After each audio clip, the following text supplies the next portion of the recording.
jemaat yang ribuan orang. Saudaraku datang di tempat ini membawa full tim. Kami tahu kami hanya sebagai hamba Tuhan, kami hanya melakukan ketaatan. Tapi saya yakin percaya setiap benih yang ditaburkan tidak akan sia-sia. Yang percaya dengan amin. Tepuk tangan buat Tuhan kita. Haleluya. Haleluya. Dan saudara perhatikan, akselerasi sebuah percepatan. Sehingga di dalam Kisah Para Rasul pasal pertama ayat 8 dikatakan, kamu akan menerima kuasa. Persatu Kudus turun atas kamu. Kamu akan menjadi saksiku, dimulai dari Yerusalem dan seluruh Yudea dan Samaria dan sampai ujung bumi. Perhatikan saudara, bagian Tuhan melepaskan kuasa, yaitu Roh Kudus. Bagian kita menjadi saksi. Kalau setiap saudara memberikan kesaksian dalam hidup saudara, saya akan percaya inilah yang membawa dampak kepada orang-orang sekeliling saudara. Baik di perusahaan, di rumah tangga, di tetangga saudara. Kalau saudara melakukan bagian saudara, karena saudara yakin percaya saudara sudah menerima Roh Kudus, maka mulai bergerak. Ada kegerakan Allah yang terjadi. Seperti pujian tadi katakan, ada gerakan Allah di sini. Amin. Dari mana? Di sini. Dari hati kita. Gerakan mulai dari hati kita. Yang percaya katakan amin. Nah saudaraku, ini sebuah percepatan. Nah yang kedua, juga selanjutnya dikatakan Pondok Daud juga berbicara tentang khilafat yang baru. Dasarnya adalah dari ayat 13 tadi dikatakan gunung-gunung akan meniriskan anggur baru. Saudara perhatikan, anggur baru hanya bisa ditampung di dalam khilafat yang baru. Ini bicara tentang sikap hati. Dengan pola ibadah Pondok Daud mempersiapkan hati yang murni. Dengan pola ibadah Pondok Daud mempersiapkan hati yang benar di hadapan Tuhan. Itu pola ibadah Pondok Daud. Nanti kita akan lihat mengapa Tuhan pilih Daud.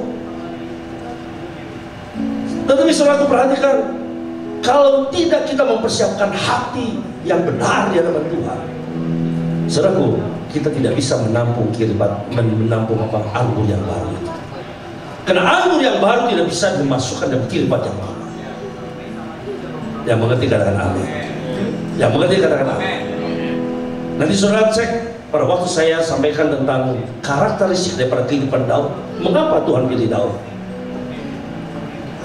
Nah saudaraku, mari kita selesaikan terlebih dahulu. Pondok Daud juga di dalam Kisah Para Rasul 15 ayat 17, supaya semua orang lain mencari Tuhan. Bicara tentang menangkan jiwa sebanyak mungkin. Yang mau katakan amin. Sebetulnya saudaraku, di tahun ini adalah tahun pemulihan dan tahun kelimpahan. Siapa yang sudah mengalami pemulihan dan kelimpahan Tuhan di tahun ini? Yang belum, angkat tangan. Yakinkan dirimu, tahun ini kau akan menerima pemulihan dan kelimpahan. Keluarga-keluarga akan dipulihkan, hidup saudara dipulihkan, kesehatan dipulihkan, jiwamu dipulihkan, ekonomimu dipulihkan. Yang percayakan amin. Bahkan Tuhan janjikan bukan saja dipulihkan, tapi juga akan mengalami kelimpahan. Masih ada berapa bulan lagi? 5 bulan lagi. Yakinkan dirimu, engkau akan mengalami pemulihan dan kelimpahan. Katakan kiri kanan, engkau akan mengalami pemulihan dan kelimpahan. Tepuk tangan buat Allah kita. Yes. Saya akan mengajak saudara untuk melihat kehidupan pribadi Daud. Sehingga di dalam Kisah Para Rasul 13 ayat 22, Tuhan katakan, aku telah mendapatkan Daud bin Isai, seorang yang berkenan di hatiku. Mengapa berkenan di hati Tuhan? Karena Daud melakukan kehendak Allah pada zamannya. Demikian juga hari ini Tuhan katakan, kalau engkau mau sama seperti Daud, engkau harus berkenan di hadapan Tuhan pada waktu zaman ini. Bukan pada waktu zaman nanti, bukan juga pada waktu zaman dahulu, zaman ini. Di mana? Di Bangkok, bukan di kota lain, di tempat di mana Tuhan tetapkan Saudara, ini yang disebut melakukan kehendak Allah pada waktu zamannya. Sesuai di mana Tuhan tempatkan kita, di sana kita menjadi berkat. Dan sudah katakan amin. Saya akan percaya setiap saudara membawa kuasa yang luar biasa. Seperti tadi saya katakan, pada waktu Petrus dan Yohanes berjumpa dengan orang yang lumpuh 40 tahun di bait Allah itu, yang tidak mengalami satu perubahan dalam hidupnya, tiba-tiba perjumpaan itu membawa satu perubahan. Seperti bagaimana wanita Samaria yang berjumpa dengan Tuhan Yesus di dekat sumur Yakob, mengalami satu perubahan seketika. Amin. Saudara jangan mengatakan orang ini nggak mungkin, orang itu nggak mungkin. Saudara, bagi Allah tidak ada yang mustahil.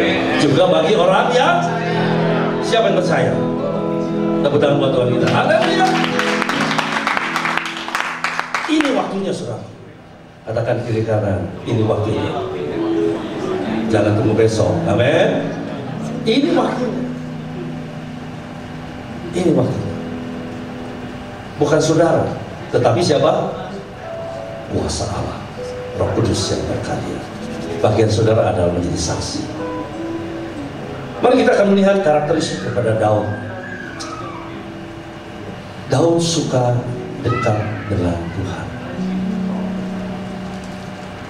Sekaligus juga saudara uji apakah saudara memiliki karakter seperti Daud. Ya. Sehingga Tuhan katakan bahwa aku telah mendapatkan Daud bin Isai, seorang yang berkenan di hati. Siapa yang rindu untuk berkenan di hati Tuhan? Daud selalu ingin dekat dengan Tuhan. Itulah sebuah keintiman. Amin.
Saya akan kupas ini di akhir firman Tuhan yang saya sampaikan. Dan kita akan lihat karakteristik daripada Daud yang berkenan di hadapan Tuhan. Sekaligus kita uji diri kita.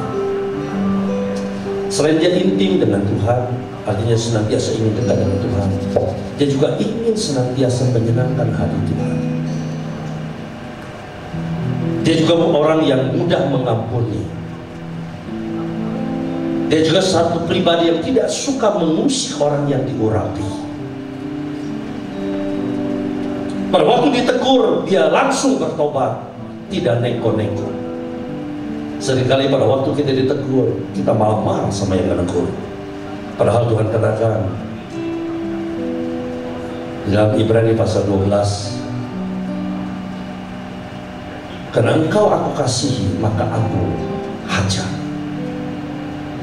Aku tegur, aku hajar. Saudara, seringkali ini yang menjadi kelemahan di dalam gereja Tuhan. Saking takutnya jemaat pergi, gembala tidak berani menegur. Padahal teguran adalah kasih, bagian daripada kasih. Yang setuju katakan amin. Belum ada yang amin. Saudara, memang sulit menjadi seorang gembala sidang. Ngomong keras, takut nanti pergi. Enggak ngomong keras. Ada peringatan Tuhan di dalam Yeskiel 33 ayat 3. Orang siapa melihat ada orang yang berbuat dosa, dan pada waktu dia tidak menegurnya, maka pada waktu di mana